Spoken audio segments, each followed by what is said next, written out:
Welcome to the 238th episode of the Reading and Writing Podcast. I'm your host, Jeff Rutherford. Stay tuned for my interview with Beth Powning, author of the novel A Measure of Light. Stay tuned for the interview.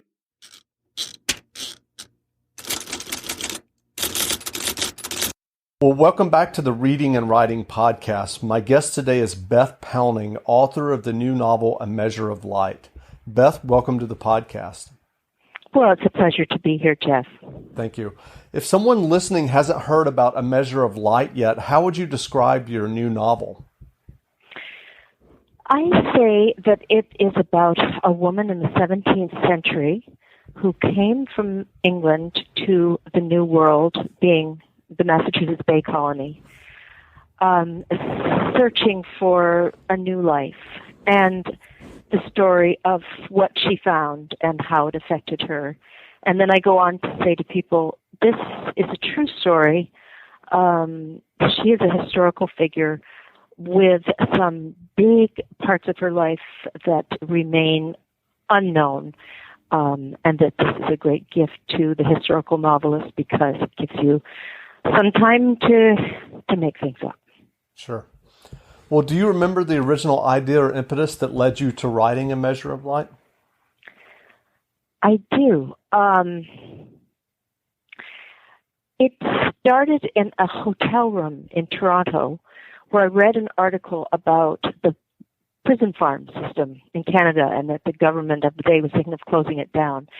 And the writer said, now, look what the Quakers did in England in the 17th century for people suffering from mental illness, and they had set up the York Retreat, which was a country situation where they were treated humanely, and that made me start thinking about the Quakers. So I thought, what an interesting idea for a novel, and I began doing research. And in the course of this research, I came upon a bald and horrifying statement about a woman in Boston in the 1600s and what had happened to her. And I was absolutely horrified. I thought, wait a minute, I grew up as a Quaker. I grew up in Connecticut. I never heard of this person. I was so shocked that I thought, and her name was Mary Dyer, and I thought, I need to know what this story is. And that's what it was. It was this encounter with one sentence. And once you encountered that one sentence in the story of Mary Dyer, what was your research process like for A Measure of Light? Well, I went online and looked up, I Googled the name, and there is information online, but I wanted a biography, and I found one. There was only one that had ever been written, as far as I know. And it wasn't a very good one because it wasn't totally objective. But still, it gave the basic story. And there was a part of that book when I had to put the book down and sit there with my eyes closed, just thinking, I don't know if I can go on. This is so dramatic. This is so intense. And then I realized that this is the stuff of fiction. It's that kind of intensity. And so I started with this biography, and then my enormous ignorance exposed itself as I started reading about this time and place and thinking, I didn't learn this in school. Maybe I was absent that day, but we were not taught this, and we were not taught this. And all these figures that as a child, for example, my grandfather was professor at Brown in Providence, and we used to go to this park, and there was this statue there of Roger Williams, and I used to put my little hand and pat him on the knee, this big statue. I didn't know who Roger Williams was. I didn't know what he stood for. So all the things that when you grow up in a place, somehow they're so part of the texture of your life that you don't really examine them. I began examining the New England of my childhood and thinking, this is the context and this is the truth. So then I went on finding books and calling museums and doing really a very large amount of research. Great. Well, I know that sometimes people have this rosy picture of the history of America in the early days of the colonies. But in your novel and your research, you shed light on how brutal this time period was. Can you talk a little bit about some of the elements of Puritanism and daily life back then that might be shocking to modern Americans? There's a lot of it that certainly was shocking to me. I have the impression that the people in power were of the upper classes in England who had gone to mostly Cambridge University, and who had fallen afoul of the theological thinkers of the day, and who had come to this land and who had gotten a taste of power and decided that they would impose what they, perhaps in all sincerity, thought was what God wanted on this society. And in so doing that, they felt that God was at the top, and then there were the ministers who could interpret God's word, and then there were the men, and then there were the women, and then there were the servants, and then there were the children, and then there were the animals. And this was a very strict hierarchy that must be controlled. So, for example, and there were fierce punishments. I mean, you could be flogged for going hunting on a Sunday. You were threatened with death for flouting any of the commandments. Of course, it didn't always happen, but children grew up with this sense of horrible retribution for misdemeanors that to us would seem pretty slight. When this woman got there, she found that the role of women was much more curtailed than it had been in England. Men and women sat at different sides of the meeting house. They came in different doors. Women were not to participate in anything to do with the running of the church. And women were to be meek and silent and hooded, and it was a very dark place. People were encouraged to spy on one another and report their findings to the authorities. I read something that was very touching, which was that a woman said to another woman, the children they wake in the night screaming with fear because of what they heard the minister say. And they were horrific. I don't know if you read, I did have to read in school, Wigglesworth's The Day of Doom. And it describes what will happen to you if you go to hell. And children would, I imagine the psychological implications of hearing about the hell that awaited people who did bad things. So, yeah. Yeah. And you talked about it somewhat in your response, but in terms of like the roles of women, what did women at that time face? Well, they had to work so hard.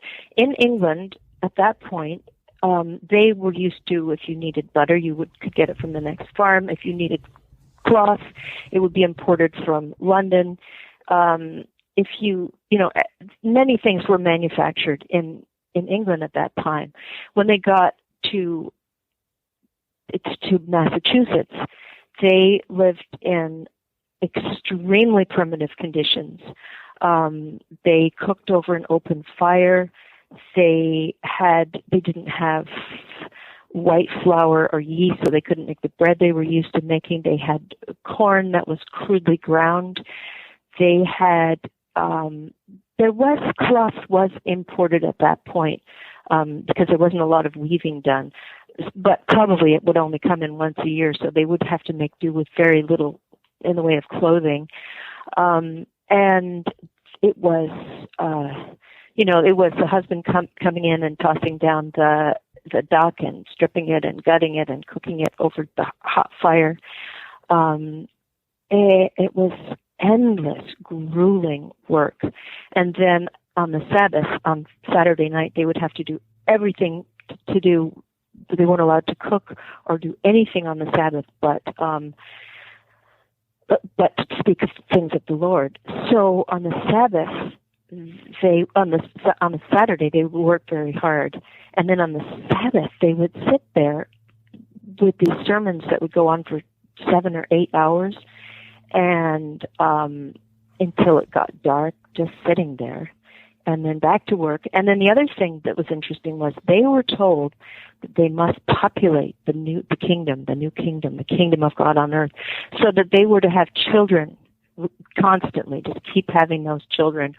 And I read that the women, most of them were gap-toothed because they lost their teeth from being pregnant and the ill health that they would fall into with repeated pregnancies. So on top of all this hard manual labor, they were pregnant.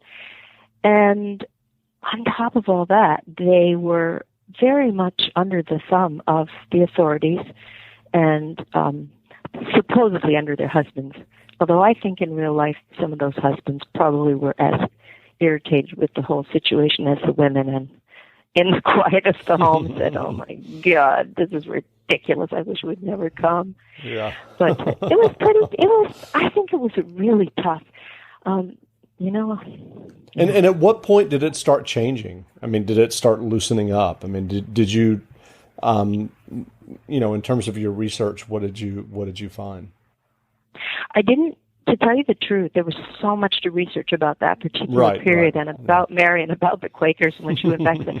I'm not, certainly not an expert at what happened right after that period, although I know that the famous Salem situation happened after the situation that I was writing about.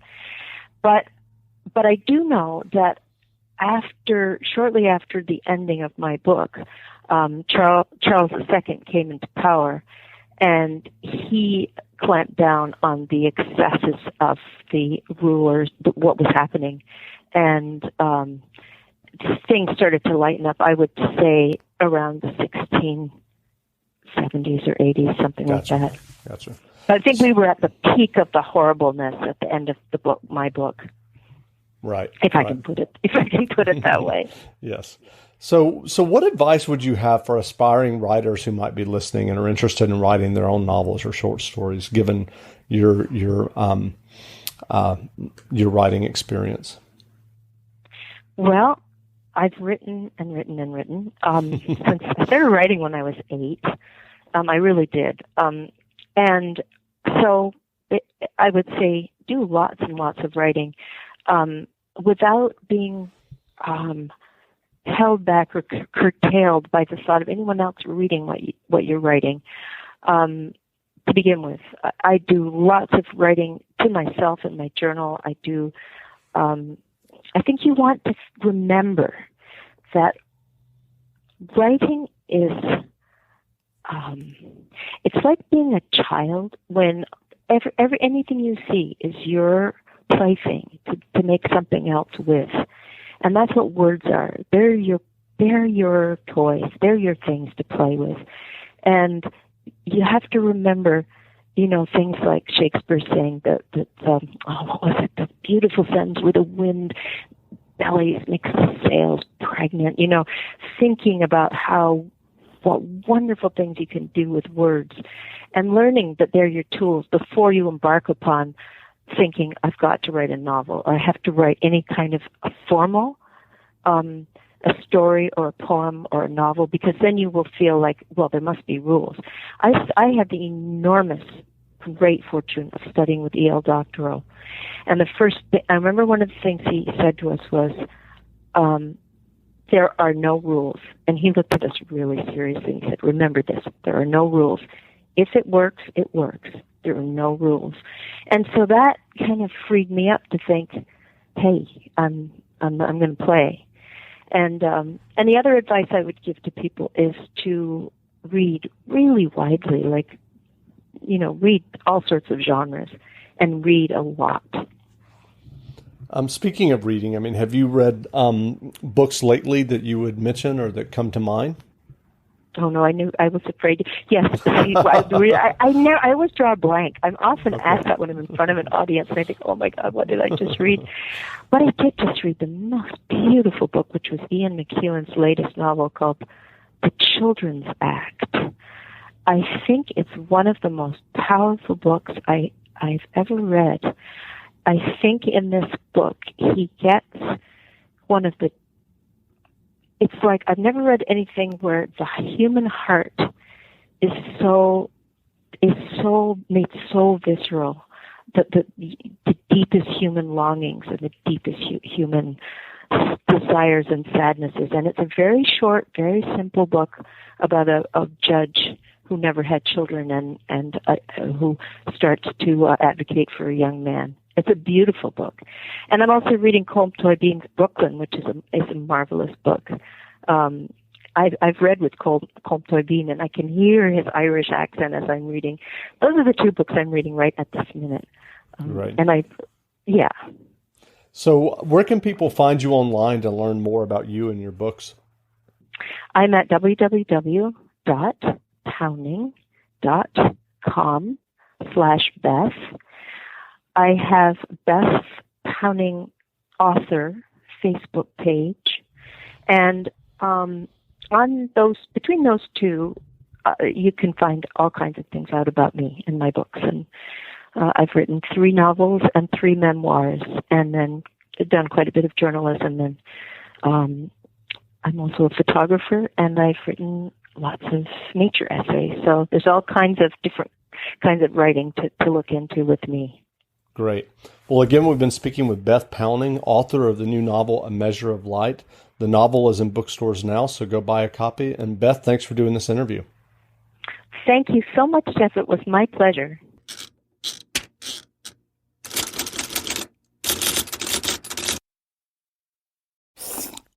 Is that Dunkin's new holiday blend coffee? Sure is, because sometimes the holidays just call for Dunkin'. What's in it? A spark of holiday spirit? A cup full of holiday cheer? Your very own holiday shopper?